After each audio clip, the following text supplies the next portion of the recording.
Bismillahirrahmanirrahim. Assalamualaikum warahmatullahi wabarakatuh.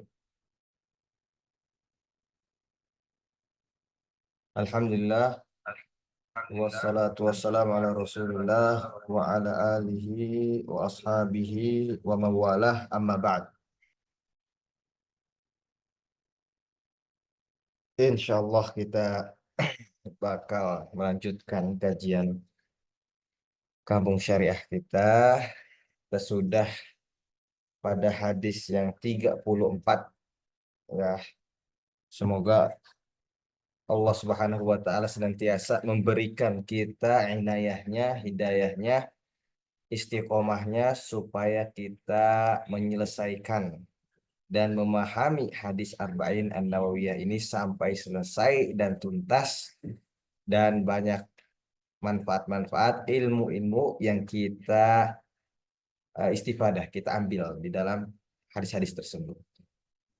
Allahumma inna nas'aluka ilman nafi'a wa rizqan thayyibah wa amalan mutaqabbala. Allahumma fa'na bima 'allamtana wa 'allimna ma yanfa'una wa zidna 'ilma. Bismillahirrahmanirrahim. Kita baca hadis yang ke-34. Izalatul munkar faridatun islamiyah, yaitu menghapus sebuah kemungkaran itu merupakan kewajiban Islamiyah yang bersifat Islam, maksudnya secara Islam, secara hukum syari'nya itu wajib. Nah, kalau sudah Allah Subhanahu wa taala wajibkan, itu bakal maslahat kepada siapa? Kepada manusia juga. Allah Subhanahu wa taala memerintahkan kita untuk mencegah kemungkaran. Misalkan ada sekumpulan pemuda yang mana mereka di jalan mabuk-mabukan. Nah, maka syariat melarang melarang untuk mabuk-mabukan, maka kita diperintahkan oleh Allah Subhanahu wa taala untuk mencegah kemungkaran tersebut. Ketika kemungkaran tersebut kita cegah, maka disitulah apa terjadinya atau adanya maslahat untuk orang-orang di sekitar kita atau masyarakat pada umumnya. Jadi semua perintah yang Allah Subhanahu wa taala perintahkan atau larangan yang Allah Subhanahu wa taala larang, maka itu kembali kepada maslahat masyarakat, masyarakat maslahat manusia pada umumnya. Kemudian eh, ada lagi yang kedua, yaitu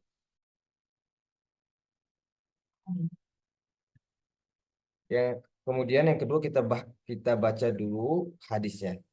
An Nabi Sa'id Al-Khudri radhiyallahu taala anhu qala sami'tu Rasulullah sallallahu alaihi wasallam yaqul man ra'a minkum munkaran falyughayyirhu bi yadihi wa in lam yastati' fa bi lisanihi wa in lam yastati' fa bi qalbihi wa dzalika adhaful iman.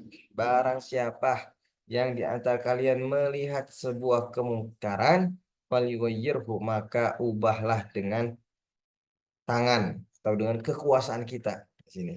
Bisa jadi kita merupakan pemerintah setempat atau kita memiliki kuasa, Pak RT, Pak RW, Pak Lurah, Camat. Apakah itu wajib kita merubah kemungkaran dengan jabatan kita itu? Kalau kita menjadi kepala keluarga, maka kita eh, ubah kemungkaran tersebut, cegah kemungkaran yang terjadi dengan apa? Atau di dalam keluarga kita itu dengan kuasa yang kita punya sebagai suami, eh, sebagai pemimpin di keluarga juga kita wajib apa? Merubah kemungkaran tersebut. Fa illam yastati' fa bilisani. Maka kalau kalian tidak mampu, maka dengan apa? Dengan lisan. Dengan lisan. Wa illam yastati' fa biqalbih. Kalau tidak mampu juga dengan lisan, diajak bicara, ya, diajak diskusi tidak mau, maka cukup kita mengingkari kemungkaran tersebut lewat hati. Kalau kita tidak mampu untuk mengingkari atau mencegah kemungkaran tersebut dengan kekuasaan kita, kemampuan kita, kekuatan kita. Kemudian kita juga tidak mampu untuk mengubah hal tersebut dengan tangan, dengan lisan kita. Diajak diskusi mereka tidak mau untuk memberhentikan atau menyimpang dari kemungkarannya. Dan kalau kita tidak bisa juga, maka kita wajib juga dengan dengan eh, hati kita, minimal banget itu. Wadzalika aku iman, katanya minimal banget. Kalau ente takut ya mereka nanti bakal gebukin ente, bakal menodongkan senjata pada ente, maka ubahlah ya paling minimal itu dengan hati. Hati kita selalu mengingkari perbuatan tersebut. Nah, dalam Islam simpel-simpel saja. Kalau tidak bisa dengan kekuatan, maka dengan ucapan. Kalau tidak dengan ucapan, ya dengan hati. Itu sangat-sangat yang terakhir. Jangan sampai ada kemungkaran, tapi hati kita masa bodoh amatan gitu ya. Nah, ini kan tidak baik. Maka minimal sekali itu, terutama kita mengingkari dengan hati. Kemudian tidak sampai itu saja, tapi kita harus mencari cara ya, bagaimana baiknya supaya kemungkaran ini benar-benar hilang dari masyarakat. Kemungkaran ini hilang dari lingkungan kita. Kita cari lain, bukan hanya diam dengan hati saja, tapi cari kekuatan orang lain yang punya kuasa di sana, yang bisa menghilangkan kemungkaran tersebut. Misalkan kalau kita seorang masyarakat yang biasa melihat kemungkaran di suatu kecamatan, kelurahan, ya kita panggil lurah atau kecamatannya atau pemimpin setempat. Kita laporkan, saat kemudian barulah diubah secara kolektif, secara berjamaah. Nah, itu lebih baik gitu ya, dibandingkan kita hanya mengingkari melalui hati kita, seperti itu. Wallahu taala a'la wa alam. Kemudian juga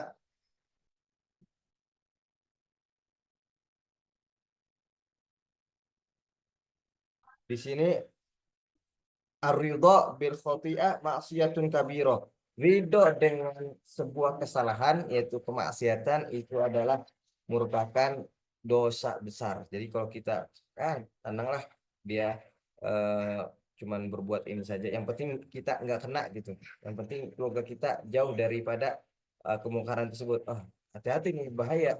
Ya, Islam sangat melarang untuk kita cuek dengan lingkungan kita. Ya, yang penting bahaya tersebut tidak mengenai diri saya atau keluarga saya atau saudara saya, aman saya gitu. Kemudian saya tidak eh, tidak tidak tidak peduli dengan apa yang terjadi. Nah, ini tidak diajarkan sama sekali oleh Islam. Maka seorang muslim yang hakiki, yang benar, yaitu dia sangat peduli dengan lingkungannya, dia mencoba untuk mendatangkan maslahat dan menghilangkan mudarat pada lingkungannya, tentunya dengan cara-cara yang dimarkan oleh syariat Islam. Wallahu taala ala wa alam.